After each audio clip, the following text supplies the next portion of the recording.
Changi Compagnuto. Okay, let's just do the 4 limitless contemplations.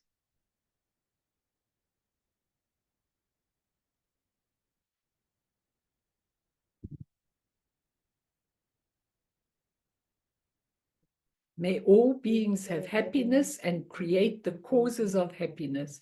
May they all be free from suffering and creating the causes of suffering. May they find that noble happiness which can never be tainted by suffering. May they attain universal impartial compassion, free of worldly bias towards friends and enemies. Semjen damje dewatang dewe jutang den bajujik. Dungal tang, dungal chichu tang draw wajutik, dungal mepe dewa tampa tang mindra wajutik, nearing chak tang ni tang draw we tang nom chimbola ne pa juchik. So everybody, a lovely day. If you could put on your cameras, I'll be very happy. I much prefer it when the cameras are on and I can see you. And just today I've called it Learning About Death with Total Heart, which is our third part of it. Bern, if we could start with Longchenpa's prayer, that little one, it's such a wonderful prayer. If you can, Bern, can you or not? Okay, that's fine. Because this prayer, with all the long prayers, and I wouldn't mind doing one of the long prayers later on when we do the Bardo of Dhammata, but this little prayer you should do every day. And I think it really reminds you, because I know there's a lot that we've done that's beautiful. So let's do this together, but do it with really your heart. It's Longchenpa's prayer. When my time has come, and impermanence and death have caught up with me, when the breath ceases and the body and mind go their separate ways. May I not experience delusion, attachment, and clinging, but remain in the natural state of Dharmakaya. That's your pure nature. That prayer says it all. I mean, all the long ones are amazing, but that one says it all, and it really, really is a very important prayer. And use it. Get it from Bern. She's done it so beautifully there. Mine's just written out somewhere in my book, but you know, I just write out of books all the time. But I've got to say to all of you that the teachings that are coming through me at the moment are just coming sometimes like a waterfall, and it annoys me sometimes because I think to myself, there's so much when I'm teaching about that already, the next thing is coming up, and there's so much to teach you. And I'm sorry if I do a lot all in one big bang, but you know, hopefully you can go back now that they recorded and you could look at some things, because it's really, really important. And last week I tried to take some of the technical teachings on death and dying and really speak to you from the heart, to get your responses from the heart. The idea of these talks now, because there are other ones on the more technical side of death and dying, but the idea is that you go home from the talk. Well, you are already at home, so you're not going home, but you continue pondering. Okay, you continue pondering. You keep it in your head for a long time wherever you're going, because the subject must hang around in your hearts. You must know it so well. You must feel it. You must get it. It doesn't matter if you don't know all the technical matters. It really doesn't matter. When we come to the Bardo of Dhammata, I'm going to do it completely differently, because I don't care if people don't know all the details of everything. I'll give you the details as well. But for me, it's a feeling of knowing, because it's interesting when you study different texts, they give you different ways. I was looking at this Tulku Pema Riktsal, and he says a very good way of dying is just to do 21 hours out of the top of that 21 hours like this, ah, ah. You could take long for them, 21 out of the top, and you should be in the Dharmata. You should be in the Dharmata. So, I mean, that little thing, or the poor little ones, are very, very easy. Or that prayer of Longchenpa, if you've got it next to your bed, if you're sick and you think you might die, is a wonderful, wonderful one. But when I teach this particular group, there's deep, silent concentration from all of you. You really concentrate. It's amazing. And that inspires me. So sorry if I'm like a blabberpot when it inspires me, but I can't explain to you that when I'm teaching it, especially this death and dying, but all of it, when I'm teaching it, there's such a gratitude in my heart for kind of understanding this and for kind of imparting it to people. And I know when I'm finished this life, I've just got to carry on with this. Nothing else in my life, none of the things I do in my physical life, but straight away to Guru Rinpoche and to teaching again and to just serving and letting people become enlightened. That's my thing. That's my real identity. And if this is correct, then please contemplate the subject right within your heart so that true understanding plops in. It must plop in. As you're reading something, as you're studying something, as you're doing a prayer, something plops in. And you go, oh, yes, that's what happens to me all the time. Okay, that's why my teachings go on and on and on. But when death looks you in the eye, even if a bit of fear, and even if you are really ready, some fearful anticipation will definitely come to you and definitely come to me. And the Dalai Lama says, definitely come to him as well. Okay. You just know, and that you need to know 2 sentences. I am the child primordial purity returning home to the mother primordial purity, to her lap. If you know that, then you've got all the death and dying teachings at your fingertips. I am the child primordial purity, and I am returning to the mother primordial purity. Nothing fearful. I'm just getting on her lap. Like you see a little dog or a little child getting onto their mother's lap, you getting into the primordial purity of the mother. And your temporary identity and all its involvements slip through your hands and incorporate into space. You leave it behind. All you need to do is take the essence out of this whole drama on the stage of life. And another thing to remember, which is really important, very important, each person will see death in their own way.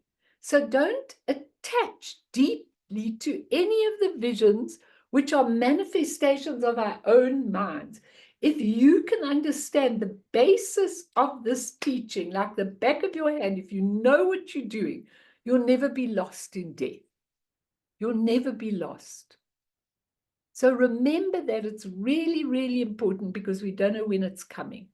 Now, today I want to give you a story of darkness from Rachel Remen again. I love her stories because they really give a beautiful way of teaching all of this. And this is really important for all of you because there is that period of darkness when the inner elements join, which we're going to do as a meditation today. When the inner elements join, then there's a moment of dark light. So the darkness comes at that moment.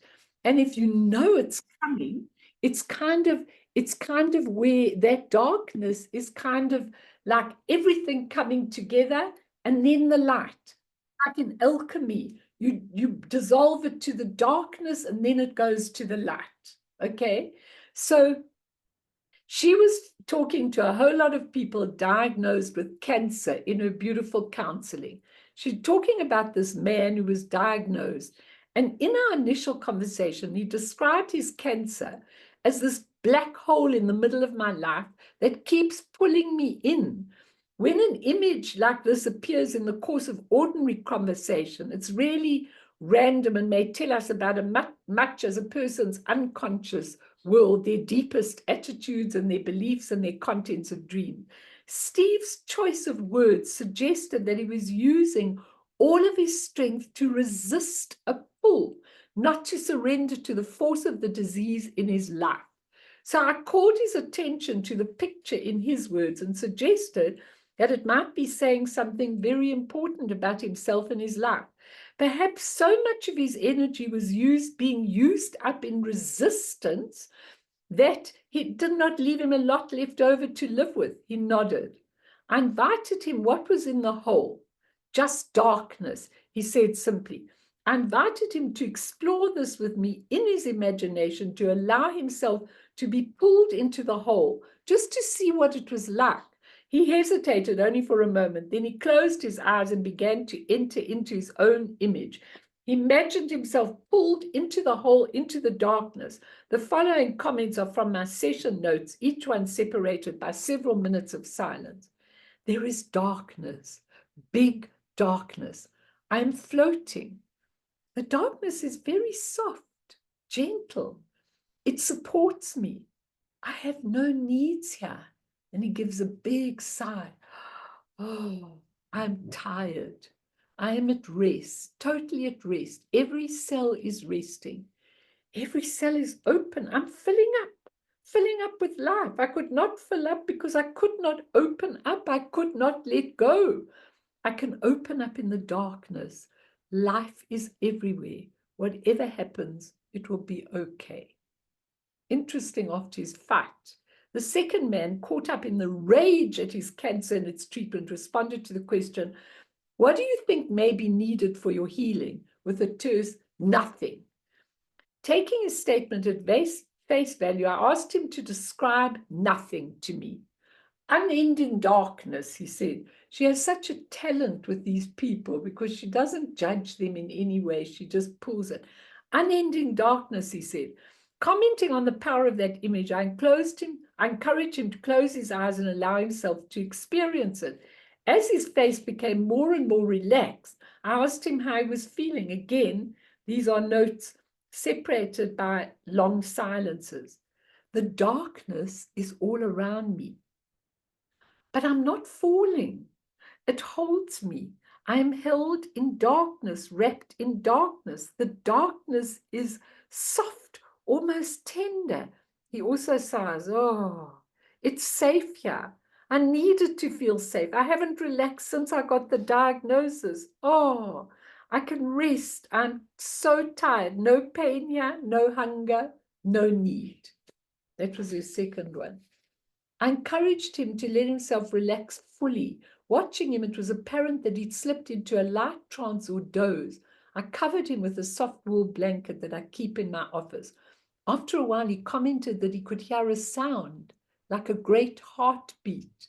Remember I told you about the mother primordial purity?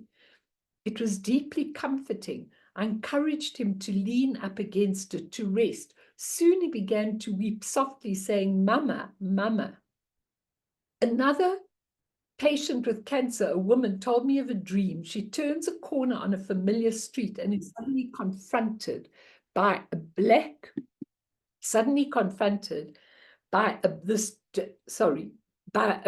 cloaked figure. I call out for help, but there's no one. I'm utterly alone with this dark figure. As I turn to flee, the cloak is thrown over me. I struggle, but there is no one in the cloak, only darkness. It's black, totally black, but somehow I can see. Not with my eyes.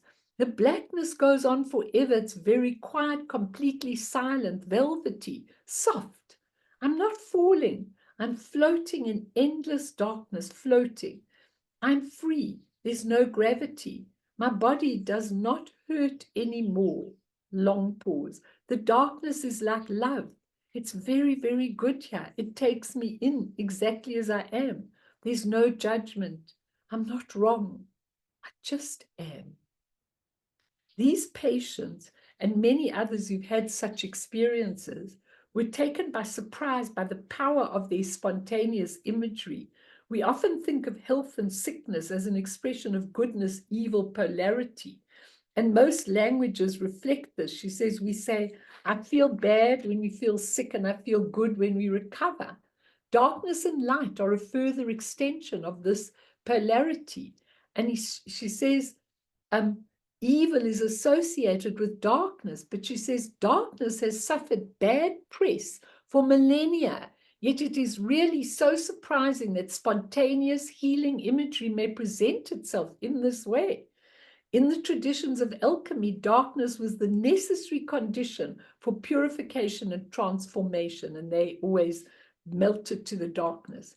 As light represents the archetype of masculine energy, darkness suggests the power of the feminine, and it makes an intuitive sense that the experience of healing may be associated with darkness. Darkness is a condition of the beginning. The body first comes into being in darkness. It is nurtured as a seed in darkness, and some people may find their healing in remembering the beginning. I don't agree with everything she says, but just to have a very good idea of the darkness, because in these death and dying teachings, as soon as the last elements dissolve, you go into darkness, and the darkness then breaks out into light, which is quite frightening for a lot of people. But none of you are ever going to be afraid, because that darkness is a very, very, very healing thing. And in Buddhism, we learn about the three visions. What are the three visions? Impure, illusory vision. Pure, illusory vision, number 2. And as it is, pure primordial purity and its expression, spontaneous presence. Now, it's really important that you understand these, because when you come into the bardos, you really need to understand them very well. Lord Maitreya, in a very beautiful text called the Supreme Tantra, this is what he says: impure, impurely pure, and perfectly pure are the 3 degrees of purity relating to sentient beings, impure, bodhisattvas, impurely pure, and Sugatas or Buddhas, absolutely pure, as it is. Now, if you look at that, you might see the world. If you don't catch the beginning of the bardos, if you don't catch the beginning, then you are definitely going to go to the impurely pure. Okay, that means what we've always called the pure but illusionary. Those are the pure lands. Now think about it. Impure is the way we see with our karmic vision, and that happens if we don't catch it. We come to the bardo of becoming and we see again with our karmic vision. So none of you are going to go that far. You're going to see either totally pure, which is right at the beginning when you see the clear light, when you hop onto the primordial lap of the mother, or impurely pure, means it's pure, but it's still illusory. Because what's interesting is that when you see the pure lands, like we think, oh, the pure lands are like this. We've just sung the song of Devachen, what a pure land looks like. So we think this is what a pure land is. But Maitreya says, from first bodhisattva level to 10th bodhisattva level are the bodhisattva envisionment of impurely pure. So in other words, we're not all going to see the same thing if we go to Devachen. We're not all going to see the same thing if we go to the copper-colored mountain. We're going to see from the perception that we have developed. That's why all of this is so important. That's why the practice is so important, because we're going to see as we are able to see. And of course, if you can see the absolute purity, then you'll see like a Buddha. But you must understand, if you are going to keep seeing and not change your seeing in any way, then you're going to see in an impure perception, impure and illusory. The next one is pure, but still illusory. In other words, the pure lands can dissolve. The color can dissolve. Everything can dissolve. But that's a Sambhogakaya level, much better than that original level of impurity. Do you all understand? Does anyone want to ask anything or say anything? This is very interesting that we see the Pure Lands from as high as our development is. That's why it's so important to practice all the time while you are in embodiment. I can't begin to tell you. We were doing Chenrezi. What were we doing? We were creating the compassionate version of ourselves when we become Chenrezi. And then when we use the mantra, we're using the energy to go through the light. And then we dissolve it into pure primordial purity, the mother, to recreate it again.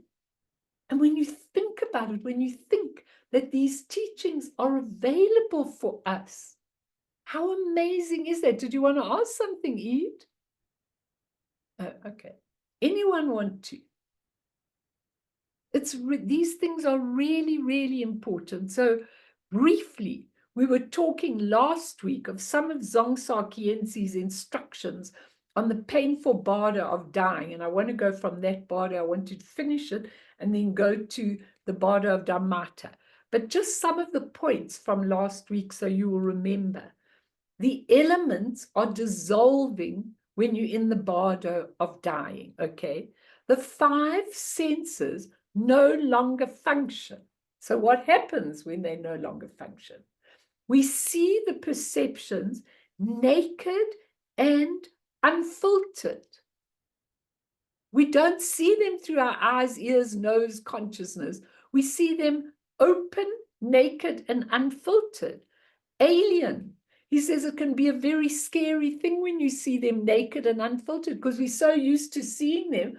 I'm so used to seeing you as you are, the tree as the tree, the shrine room as the shrine room. But when we open up, we see it completely different, unfiltered. So those that can't take the unfiltered faint. Now, you don't want to faint in the bardos. You want to be awake and alive and see where you're going and free yourself. Secondly, so that's the elements dissolving. Secondly, training in awareness helps so much. You've got to train and train and train in awareness.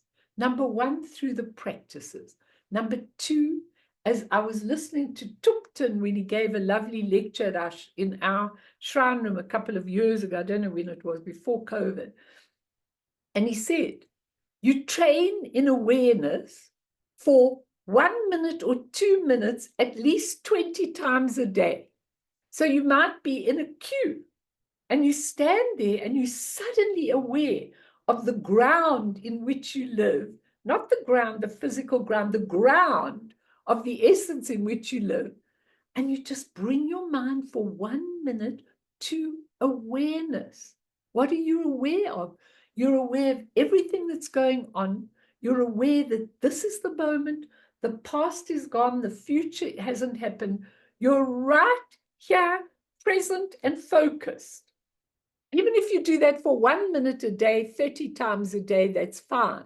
Wherever you are, you might be with children, you might be somewhere. You just do it. You practice in awareness. So you bring your mind back to the focus instead of the way we live, a little bit of this, and then your mind wanders over here, and then it wanders over there, and then it wanders. You just practice awareness all the time. It doesn't have to be long meditation, just little things. 3, everything that we experience in the bardos is a projection or a manifestation created by our own mind. If you remember that and you keep on reinforcing that, it means, why do I have to get scared? If all I'm seeing is my own mind, was I scared of myself when I was on earth? You're seeing your own mind. Nothing to be scared of. It's just your manifestation of your mind. You do not have to be afraid when you know it's created. And fourthly, I'm just giving you the points as I gave them. You can go back and listen again if you want. Karma influences our lives and our death. Right up to the final dissolution, karma influences us a lot. And he says good and bad karma depend on your outlook and your motivation. Because for some people, it's really good karma if they die alone. And for some people, it's really bad karma if they die alone. Depends on your outlook, your motivation, your everything. Depends on all of that, okay? But the last thought that you have, I was telling you last week, the last thought before you die is crucially important. And also, he says, because you take that thought with you. So if you're fighting with someone and that's your thought, or you're annoyed that you have to leave because you think, I've still got a lot to do, and my possessions, who's going to have them? If that's your thought, that's what you take. And he says, good and bad actions will determine where we are reborn. So our karma determines where we're reborn. If we're being pushed around, and not in touch with our own awareness. You can ask me whatever you want. Then 5, the specifics of what will happen when you die depend on how much experience you had with your mind while alive. Fainting is due to inexperience. It's too much for you. Will you remember that? Okay. It's dependent on how much are you reading? I mean, Bern, you're a joy to me now that you're alone and you've got time to devote so much time to your spirituality. What a wonderful opportunity. It's absolutely wonderful. You can leave me all day, all weekend. I never have to have another social arrangement ever in my life. I'll be as happy as a lark being alone with my studies, with my shrine, with my thinking and pondering about things. I'll be as happy as a lark. But we waste so much time. And it's all dependent on whether you had this experience while you were alive. And now you're alive and you can have that experience. And finally, number 6, whether you lose consciousness at death depends on how conscious you are while you're alive. That's similar. But the nature of mind, this is the sentence you've got to remember out of all of this. Your nature of mind can never be lost. Okay, never be lost. It's always there. It's only you who doesn't see it or doesn't turn to it. It's always there all the time, okay? And eventually you'll wake up from the faint, but no longer sense functioning, only your mind's perception. Seeing with your mind, hearing with your mind, everything. Very different to when you see it with sense consciousness, because it's unfiltered, it's naked. Okay, it's really very, very important when you look at it. Any questions? Because we're going on now.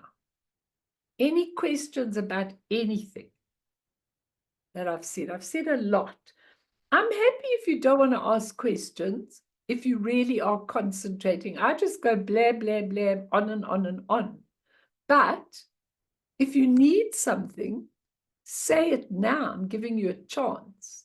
You need to know something, or you need to ask something, or you need to comment, or you need to say something that's sitting in your heart. Say it. This is your chance. Anyone? Can I carry on?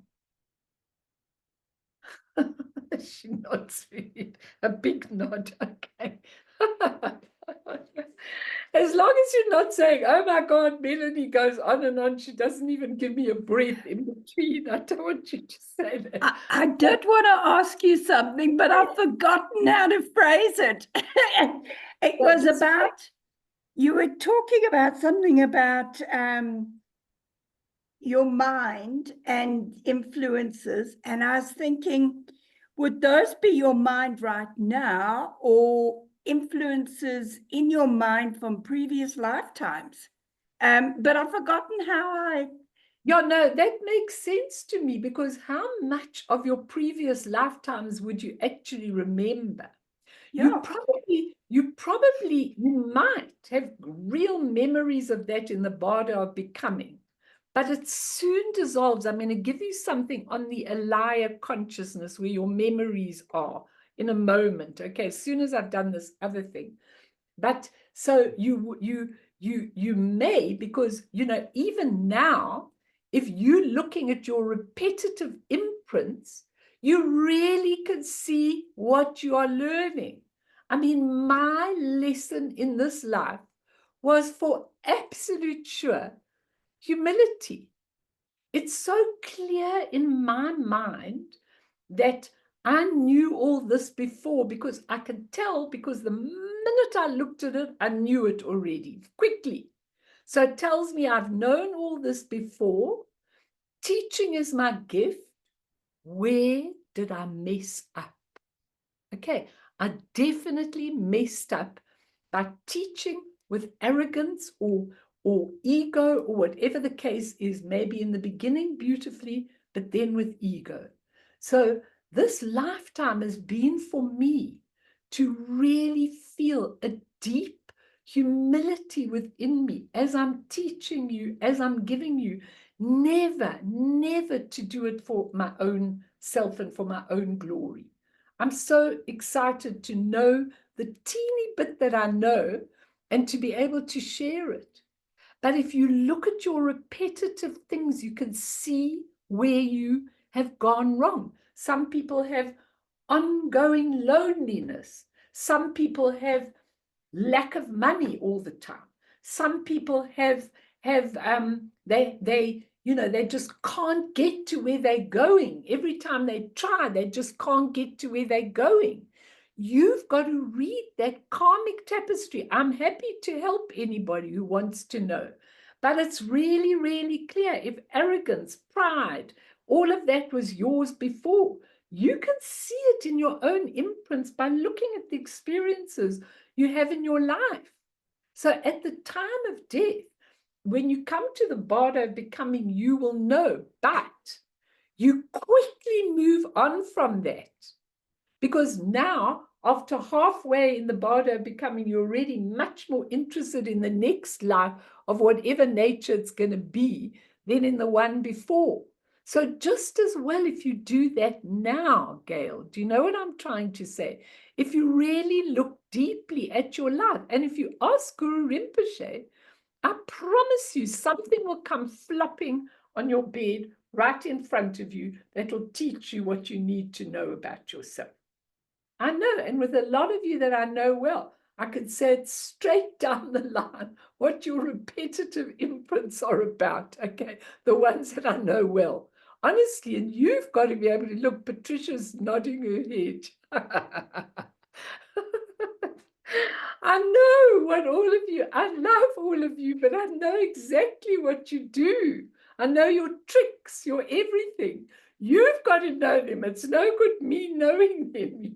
Sometimes I'll sit with people and I go like, don't you get it? They don't. And then I've got to take absolute compassion in me and say, okay, it doesn't matter. Slowly, we'll do it. Slowly, you'll get it. It's like so important, this, because it's really true. When you come to the end of this life, that's kind of the end of the amount of time you've got to resolve these imprints, to clear up. And really, when you do Vajrasattva as a practice, Vajrasattva, when you look in the Bardo of Dharmata, now I'm going off track, but still, when you look in the Bardo of Dharmata, Vajrasattva or Akshobhya is right in the middle of your heart, okay? And when you look at him, he has got this pure consciousness. And when you do the 100-syllable mantra, those are the 100 qualities of the mandala of your heart.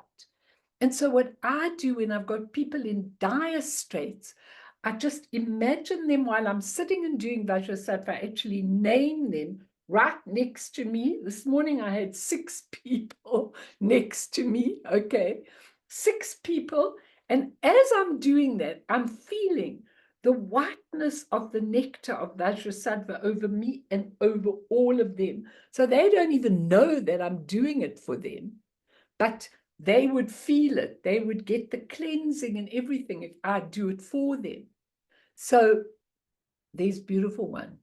So it's really, really important that we understand what we're doing in this life. We're here to clean up. Thanks, Bern.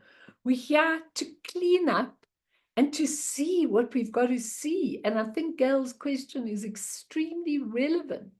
And, you know, I don't mind how many sessions we take doing this, because isn't it really important to be ready when you come to death? I mean, it's one of the most important things in our whole lives to be ready. And we don't know, even if we're young, like a few of you are, we don't know when it's coming. We have no idea when it's coming. And certainly for us oldies, Evelyn's nodding her head, yeah, you know, it could be tomorrow morning for all we know, you know. So I still regard you in the youthful side, Edith. Okay, because you were much younger than me when I knew you in Johannesburg. So I regard you in the youthful things, but still, okay. When she tells me she's retired, I go, huh? Retired? I remember you as a jolly youngster, you know. I remember you so well. You know, it's wonderful when you really think about it. So let's go to the next subject, which are the 6 realms of Mel, Yes, Mel, please. sorry, no camera, I'm on the move. Sorry. Would you just say like Vajrasattva is in the middle of your heart, which is the pure consciousness, and the 100-syllable mantra is like the 100 qualities of our heart. Of your absolute, it's called Tigla Natchik, your essence of your nature of mind. The 100 syllables, each syllable. So if you gobble it through like I sometimes do, it's useless, because each syllable represents another aspect of your true nature. Okay. And so when you do it, it cleanses. You can see him above you and you can see him pouring that nectar down you. And I always do. And then as James Lowe says, and then afterwards he says, in the prayer, it says, he's well pleased with you, you know, and he's cleansed everything inside you. Well, that's very good. You know, he's well pleased with you. I suppose it depends what you've done and where you've gone, whether he's well pleased with you. But he's in you. It's the part of you that can cleanse you. Okay, Mim? Thank you. Okay. So when we look at the 6 realms of samsara, what I love about what Dzongsa Khyentse has done is he's taken the 6 realms. Now, if you go into a Buddhist text, like the words of my perfect teacher by Patrul Rinpoche, you'll find a long and detailed description of each of the 6 realms of samsara. And as Dzongsa says, there are many more realms from each realm. But people often ask me, but are you born in those realms? Or do you get born in a hell realm? Do you get born in a hungry ghost realm? You see, it just depends how you look at it.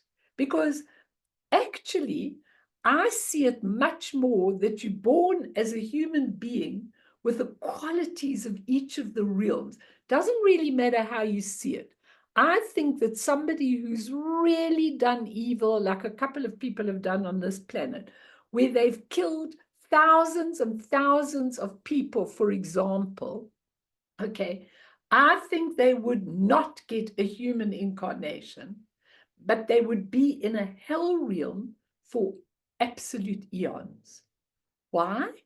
Because their minds are orientated towards ego, hatred, and total control of their power, all for their own selves, nothing for the good of other people.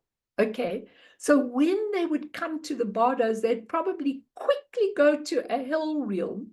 Then is it a real realm? No, it's still a state of mind, but they probably wouldn't go through and getting born in a body for a long, long time, because they would have to see really sick minds. And what they did, they would have to actually look at that. No one to do it for them, your own self. Remember, there's nobody saying, listen, this is what you've done. Hey, it's all your own mind looking at your own qualities, your own everything. Okay, so I think the way Zongsa does it is really a very, very beautiful way of doing it, because it explains it very beautifully. And I'm going to do it with you. It doesn't matter how long it takes, even if we don't get to the inner elements dissolving, because I think these are such important things for living and dying that it doesn't really matter where we go. I'm not in a hurry anymore. I really am not. But you must tell me if you ever get bored. Okay? Because if you get bored, then I must stop. Evelyn says she's not. Okay? But if you ever get bored, you must stop me straight away. Okay? So in the 6 realms, I just want to read you a lovely Korean legend. In Korea, there's a legend about a native warrior who died and went to heaven. Before I enter, he said to the gatekeeper, I would like you to take me on a tour of hell. The gatekeeper found a guide to take the warrior to hell. When he got there, he was astonished to see a great table piled high with the choicest foods. I didn't see that when I was visiting hell realms, but anyway. But the people in hell were starving. The warrior turned to his guide and raised his eyebrows. What do you mean? It's this way, the guide explained. Everybody who comes here is given a pair of chopsticks 5 feet long and is required to hold them at the end to eat. But you just can't eat with chopsticks 5 feet long as if you hold them at the end. Look at them. They miss their mouths every time. See, it's very interesting, the symbolism of it. The visitor agreed that this was hell indeed and asked to be taken back to heaven post haste. In heaven, to his surprise, he saw a similar room with a table similarly laden with very choice foods. But the people were happy. They looked radiantly happy. The visitor turned to the guide. No chopstick, I suppose, he asked. Oh, yes, said the guide. They have the same chopsticks, the same length, and they must be held at the end, just as in hell.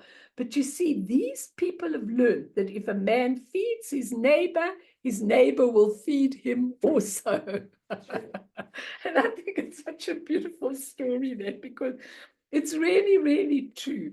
Okay, but what I've seen when I've traversed the hell realms has not been like that at all, of just them starving. Okay, when I've seen the hell realms, what is so terrible for me is that it's repetitive.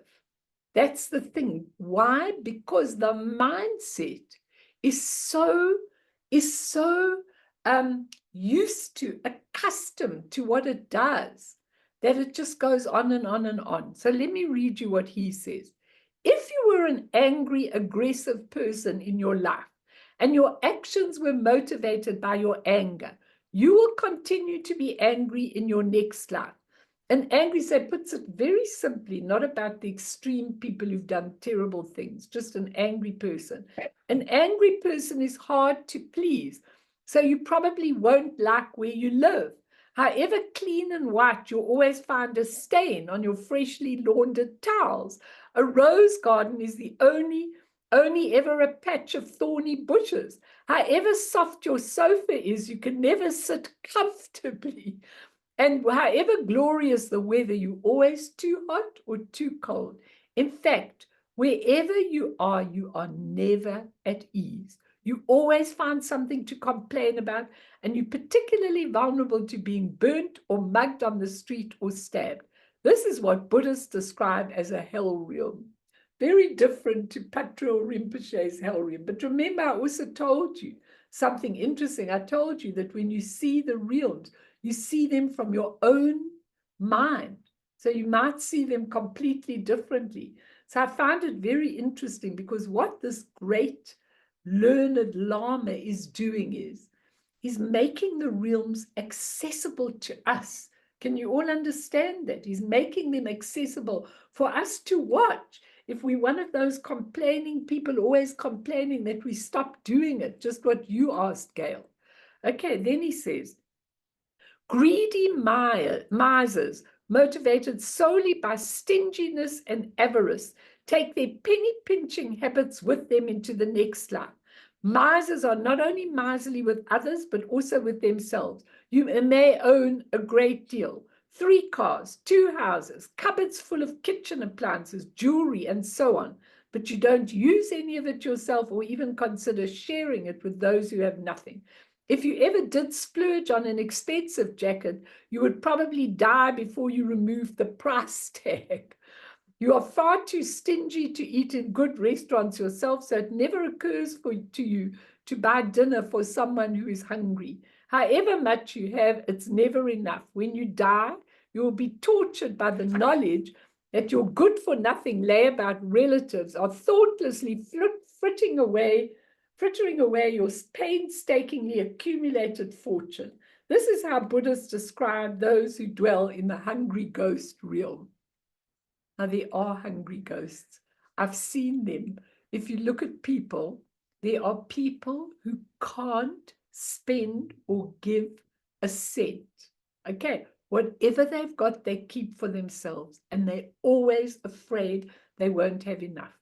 And truly, truly, truly, after apartheid, there were lots of hungry ghosts who could never have enough, and unfortunately, they were never satisfied. When they now had good jobs and plenty of everything they needed, they were never satisfied. They had to pinch what other poor people would get. Such a sad thing. It's a hungry ghost realm. It's a mentality that it's never enough. And you can feel sorry for these people because they've never got enough. That's the hungry ghost realm, okay? Then some people are fundamentally ignorant, I prefer to say deluded of what's going on around them, and may even deliberately decide not to notice the suffering of other people. If you're this kind of person, you do your best to avoid feeling sympathy for anyone. You actively encourage stupidity, ignorance, and lack of empathy in others, and you take pride in being entirely unmoved by the suffering of a turtle or lobster as it's plunged into boiling water for your lunch. Oh, please, I can weep just thinking about that. You educate yourself to form a thick skin and feel nothing for anyone, then socialize with people just like you. You celebrate your hard-heartedness and teach your children and friends to be as callous and cold as you are. Even if you own millions, you are unable to bring yourself to toss a penny to a ragged street urchin who has no hope of an education or of even seeing a toy, let alone playing with one. When this kind of person is reborn, it will be as a far more powerful being's juicy snack. Okay. You'll be a juicy snack. Okay. You will no longer have a home or a postal address, never mind a bank account. If in your previous life you were a hunter, in your next you will be the hunted. Whenever you are lucky enough to find a handful of food, you will be paranoid about protecting it and live in fear of it being snatched away from you. Buddhists describe this realm as the animal realm. Now, the thing is, I feel so bad saying it's the animal realm, but let's say it's an animal mentality, and let's say that when dogs are under your care and they have all your love and they have all your thing, they may change their whole mentality. In fact, they do change. And I think they've got more instinct and guts than any of us together. But that's already when they're changing. But if you look at animals in the wild, they're very cruel with each other. They hunt each other down. They break their necks. They do all kinds of things like that. And they are unaware of what they are doing there. And people say, well, it's their nature. Then you have to ask, is it their nature? Is it their nature? Or is it how it's become from being in the animal realm, the survival of the fittest, instead of helping and serving? Maybe in golden ages, they don't hunt for each other. I don't know. I'm just saying. But the animal realm, what's important is they do not have the ability to think for themselves and decide what they want. Like I can see with my dogs, if they're coming to meditate with me at night and I happen to get on the phone or I'm doing other things, they just sit there like this, waiting. They want to come and meditate and they want their bones. And they're waiting. They know the time. They know it's late. They know everything and they're waiting for it, okay? So you have to ask yourself, you know, those are already becoming aware. They're becoming much more aware than when you look at animals in the bush.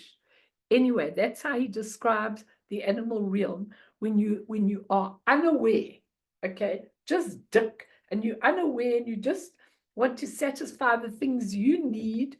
And so from that perspective, don't take it as an insult to animals, because I think animals are wonderful. But anyway, very quickly, if you are jealous and act on your jealousy in this life, you will also be jealous in your next life. You will reborn in a world where someone else always has what you want, what you long for. The look, the handbag, the shoes, the property, the partner. Even if you have it all, you get worked up about other people having more than you and peeved if they have more expensive or more sought after things. Jealousy and habitual overthinking fool your paranoia to such a degree that you are never able to relax. Your envious mind always finds fault in those who are glorious, successful, famous, respected, and venerated. You constantly practice self-deception. You convince yourself that your jealous criticism is actually objective analysis, free from emotional entanglement, whereas in reality, this kind of critical thinking makes it impossible for you to rejoice at another person's joy or share in their happiness. Instead, your mind is consumed by thoughts about cutting the person you are jealous of down to size. Buddhists call this the Asura realm, or the jealous God realm. Okay, and I have seen parents that want their children to be the best, and they're jealous of everyone else who doesn't want to be the best. Okay, and then if two more left, because I want to do some meditation. If you are proud and your life is motivated by pride, arrogance, you will also be proud in your next life. Proud people are always convinced they inhabit the moral high ground. They're born into a world where everyone suffers the same classic mix of inferiority and superiority complexes. It is a very parochial world. Everyone is small-minded, provincial, insular, narrow, small town, looking inward, limited, restricted, conservative, conventional, short-sighted, petty, blinkered, myopic, introverted, illiberal, and intolerant. Yeah. If you are born into this realm, no one will like you and you won't fit in, but you will be proud to be a member of the free society. You have to be careful. He writes very interesting things about the freedom fighters. Because if you look at the freedom fighters, you say, wow, amazing, they're a freedom fighter. But when you look at them, their egos are in full swing. If you look at someone like Malema in the EFF, I mean, where you see where he lives, he's out there in a red overall appealing to the poverty. Meanwhile, he's got the best of everything. That's pride. That's not freedom movement. That's like everyone, it's like from Animal Farm, all the animals are equal, but some are more equal than others kind of thing. So it's a very interesting thing to look at, because those people who are proud are going to definitely have a lot of trouble when they're unable to tolerate any form of dissent. You impose your values and way of life on those who are, in your judgment, primitive, inadequate, evil, merely because they disagree with you, and trying to force them to do as you do to make them suffer. It's called the God realm, according to Kinsey, which is very interesting. And lastly, the human realm. The last of the six realms, the human realm. If you are not yet ready for enlightenment, the human realm is the best realm to be born into, at least temporarily. But eventually we must liberate ourselves from all of these samsaric realms, including the human realm. If your current life is motivated by passion, you'll always be passionate in your next life, always busy and always up to something.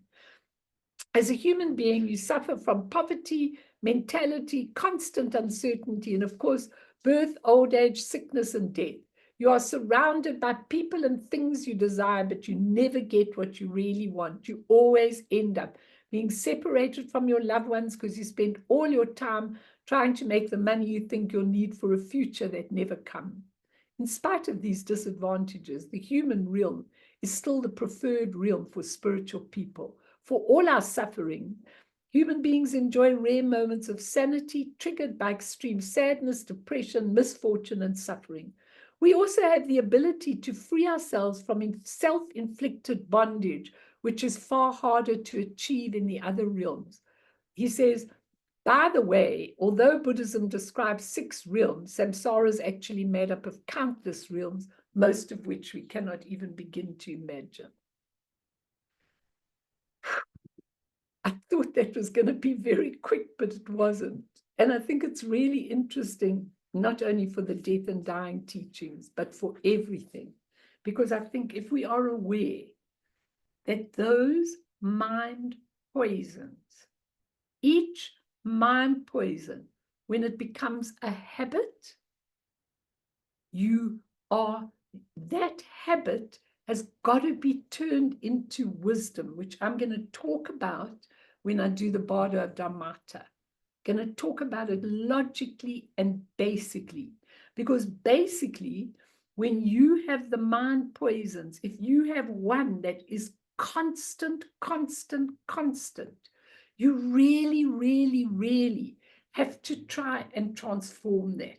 You have to try and see it for what it was. If you're a person that's always jealous, if you're a person that's always angry, if you're a person that's always proud and you won't do things, if you're a person that always puts the thing over you, you don't want to see things for what they really are. If you're any of these people, you really need to look at it, because that takes you to a realm. And that's why Zhongsar gives that very, very, very, thoroughly, So I want to just say a couple more things, and then I want us to do a meditation. I'm just watching the time. Someone asked him a question, is there a me, a self that continues after death? So what he says, basically, I'm not going to go into too much detail. He says, yes, there is kind of a me, a self that continues, because as I'm telling you, all these things that people feel continue, they come in the alaya consciousness of the person much later, okay? But the concept of continuity, like, people say there's a soul that goes from lifetime to lifetime to lifetime. In Buddhism, you don't have a soul going from lifetime to lifetime. You have a kind of an alaya consciousness, what you've drawn out of that life, which then goes with the kind of me into the next life. That's why we can remember things that we might have done in previous lives. So it's not a me that's constant, but there's a consciousness that incarnates again and again, and it carries what you've got in your alaya consciousness. That is why it is so important. He says the concept of continuity, something continuing. Now, hear this, is a relative truth. It's only a relative truth. Like all relative truths was arrived at by a deceptive mind. He says the only time a me or a self will not continue into a new life is when we get enlightened.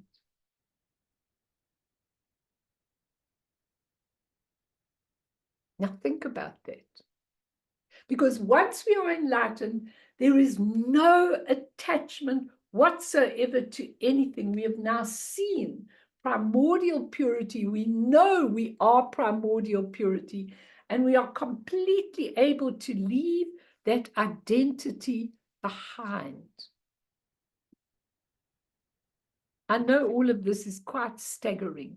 Just 2 more things, and then I'm finished his stuff. How long before rebirth? Okay, because it's quite important. There are lots of other things he says. The rule of thumb for how long it takes for a dead person to pass through the bardos into a new life is 49 days.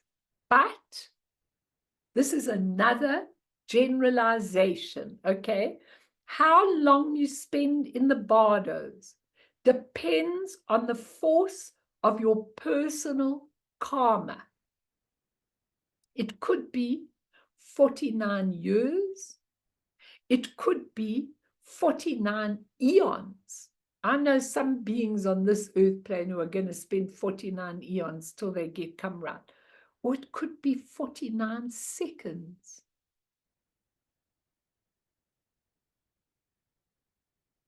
It's interesting. He says, if a person's karma is excellent, they could attain enlightenment in the bardo of Dharmata the moment after they die. But if the karma is particularly bad, they could find themselves in the deepest hell. A dead person who lacks the karma to secure a seat on the plane to rebirth might have to wait in the bardos for eons. Basically, what happens at the moment of death and the length of each stage of the process of dying and rebirth varies from person to person. So when people say 49 days in the bardo, then you have to ask yourself, what does 49 days mean? If there's no time factor in the bardo, what does a day mean? Day doesn't necessarily mean a day here. Mostly a day in bardo language is the amount of time you can stay awake and aware. Think about that. If you are a person that goes through life like this, all the time deluded, then a day could be a minute. I mean, a day could be an eon, or a day could be a minute. So don't go by that now people are back. I have often in my sleep state seen people a long time after they've died, much longer than 49 days. So, you know, Zhongsha doesn't actually put that right there. Now, the last question, which for you, Gail, does the alaya 8th level of ordinary consciousness continue when you die?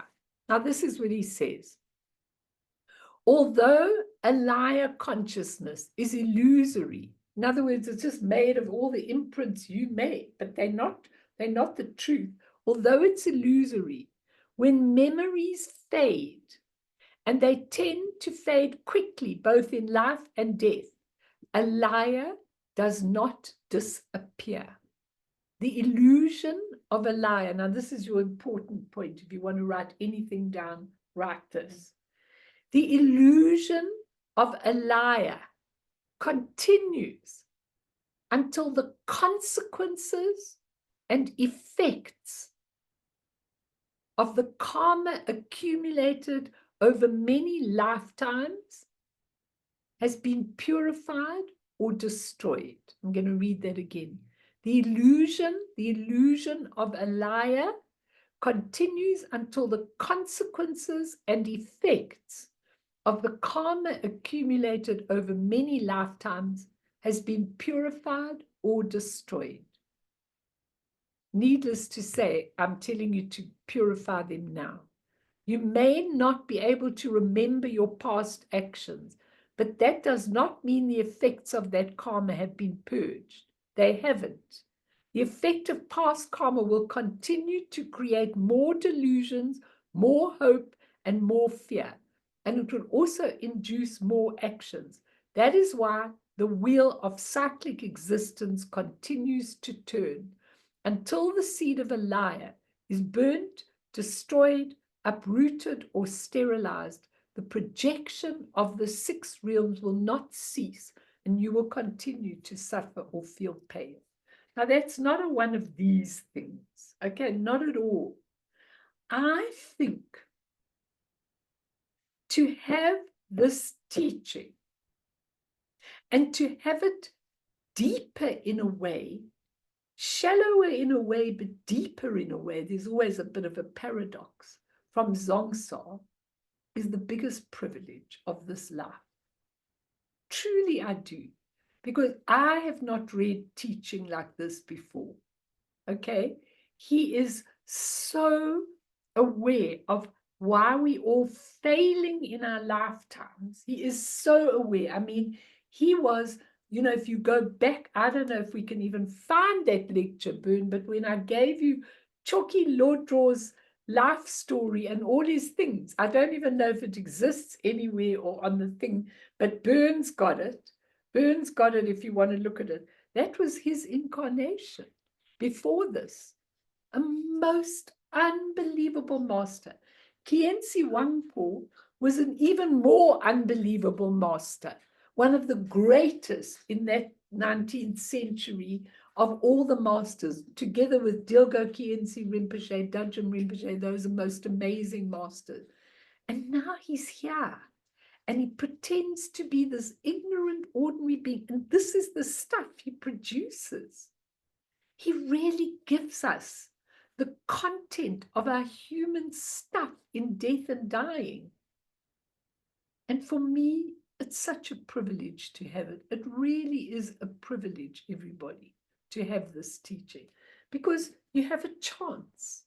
You have a chance to end things once and for all and to start on a fresh page. All you have to do is be aware. Okay, that's all you have to do, is be aware. What is happening now in my life? Why is this happening to me? How is this going to affect me in the future? What is it that I'm learning from all of this? Where am I going? What am I going to do when I actually come to the border of death? What am I carrying with me? Let me not carry that with me. Listen, I didn't even get to what I wanted to go through from last week. I never even got there, but you know what? Does it matter to all of you? No. You sure? Because I want to do a meditation. I wanted to do a meditation of the inner elements dissolving, but I'm thinking to myself, maybe it's just going to too much for today. Maybe we should just do a meditation now, and then I will go to that straight away next week. So let's do a meditation, because there's a lot here. And it's really important, because the outer elements we talked about, and I gave you that meditation last week that Kienzi gave, where he just says all the outer elements are dissolving: earth, fire, water. And we need to be aware when we are dying that these elements are dissolving. But we even need to know what possible visions could happen at that time. And when we get to the inner elements, you know, when you are born and when you go into a womb, you always remember that it's got to be the seed from the father, and it's got to be the two things from the feminine and masculine of the father and mother, which then lodge together in the heart, which then gives rise to the baby. And when you die, those two, the inner elements, after all we made up of the elements, and after they all dissolve, then we've got to let these two dissolve from the mother and the father, and then we've finished. And that's where the light dark experience actually happens in your heart. But you know what? It's after 20 past. I don't want to do it all quick. I think it's a pity. And I think when we come next time, we'll start with that. Let's just do a little bit of a meditation now. Number 1, on awareness. Number 2, on the realms and the alaya consciousness. So I want you to breathe in to the count of 3 or 4. Have your back straight. If it's at all possible for your back to be straight when you're dying, that's the best. because then the energy can flow freely through the central column. And I want you to breathe in to the count of 3 or 4. As you breathe in, I want you to take in the whole of the spaciousness of Dharmata. If you've got a view of the sky, then look into the sky and see how beautiful, how open, how spacious. As you breathe in, you are touching that beautiful part of your true nature. As you breathe out, I want you to just let all your thoughts, feelings, emotions, problems, everything, let it go out into the spaciousness as you breathe out. And breathe in again. What you are doing in this moment, you're waking up to who you are. You're waking up to who you are. And you are seeing that there is much more to you than what we have thought up to now. So if you're going through a difficult time, struggle with things, you know that there is this beautiful, spacious, true nature of mind, like the sky, but filled with pulsating awareness. And in this moment, you just recognize that, know it. Hello, intrinsic awareness. You are the tool of my life. You are here. I am aware. I am awake. I'm not sleeping. Whatever's going on is absolutely clear to my pristine awareness. And I want you to just be right here in this moment.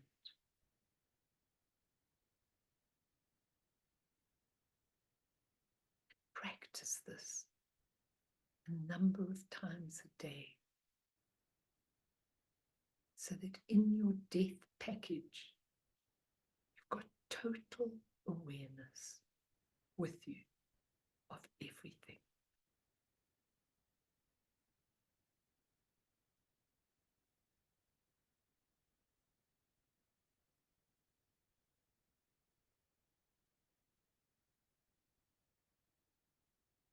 Now go, we're looking at the 6 realms of samsara within our own minds. So I want you to look at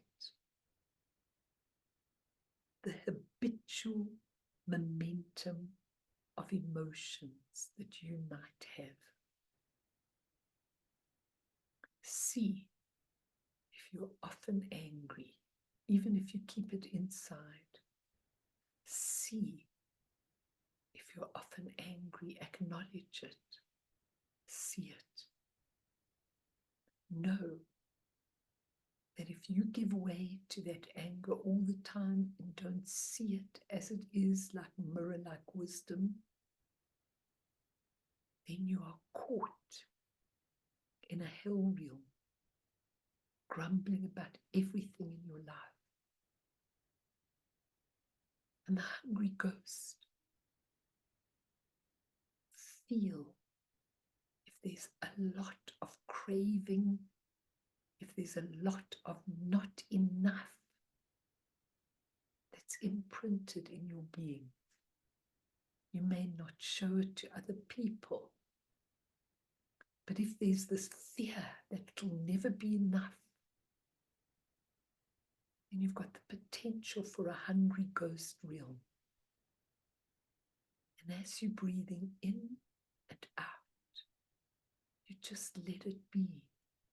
You use your tool of pristine awareness because you are going to clean your alaya consciousness.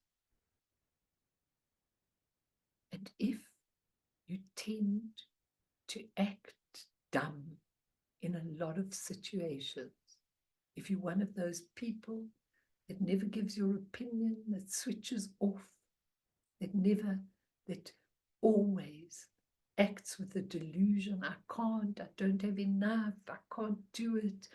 When you act as though you didn't have the power of this human birth in your true nature of mind, then you're in an animal realm. Many people get born as an animal after their human life. I know that my one dog is one of those people, got born into an animal realm, a very, very small animal, which really frustrates him. And I often soothe him and say, it's okay, because from here, if you can get rid of that, if you can get rid of that pride and all of that, you'll be able to be reborn elsewhere. And if you have a lot of pride, arrogance, thinking of yourself as knowing more than others, thinking of yourself as a cut above others, if you see that you often do that, acknowledge it with awareness. Because when you understand that these are really wisdoms, but that you are using the poisons to go into your liar consciousness and keep you on the wheel of life, you can let it go. You start by letting go little by little. And if you are often a very jealous person, and you find that you always want what other people have, and you find that you're never satisfied, that you're never satisfied with your children, that you're never satisfied with lots of things, that you live in a jealousy, you live with a lot of jealousy, and you become aware, and you realize, because jealousy is the wisdom of perfected action. People have got what they've got, or are very talented because they have earned the right. And you need to rejoice at what they've got, not feel jealous. And finally, the human realm that has all of these things in it. You can use this human realm to go from strength to strength, to really help and serve and become enlightened. You have all the teaching available for you. You don't have to go really suffering from poverty or never getting what you want or being upset when things don't last and thinking they need to be permanent.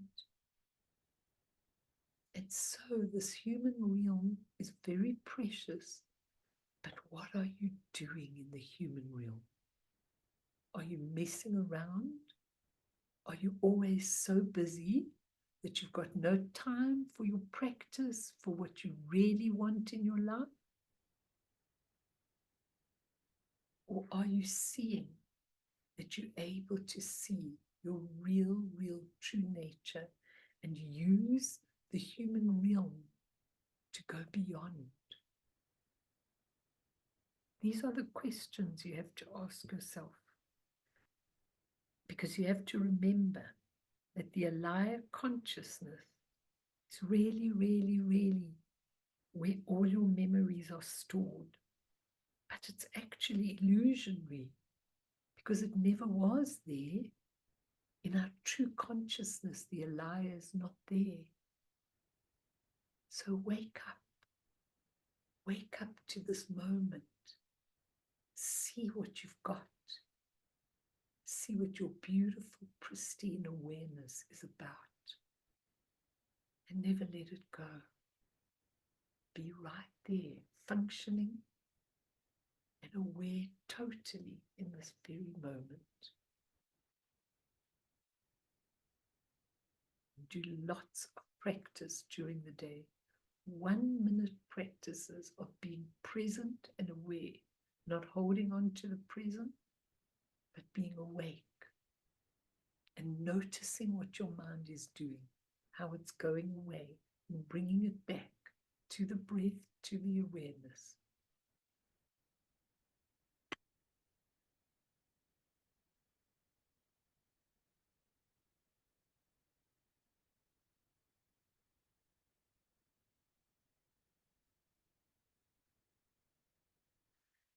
So there's a lot there. I don't know. The teaching just goes on and on and on and on. There's so much. It's really amazing how much there is of this teaching if we really go into it. And I'm really grateful what Zongsa has brought to us, and Anam Tupten, which I'll give you some of his things as well. But ponder all of this, carry it with you. Let's dedicate Boon for all of those who are in the bardos, who are lost, for all of those who've come to the point of death and are fighting against it, for all of those who are yearning to be back with their loved ones and very, very angry that they've been taken out of this life, to all those in life that don't know that what they're doing is preparing, because life and death are very similar, but we just don't know it. For all of those, we dedicate whatever merit they could find, and we really bless Zongsa Khyentse Rinpoche for what he's brought to us, opening up so many new dimensions on the subject matter. And through this merit, may we all achieve all-seeing Buddhahood, and thereafter, once all harmful enemies have been defeated, may all beings be liberated from the ocean of existence, stirred by the waves of birth, old age, sickness, and death. Sonam diye tamche zipane topne nepe tranam pamshene chegana chi balak trupaye sipe sole doa droa show.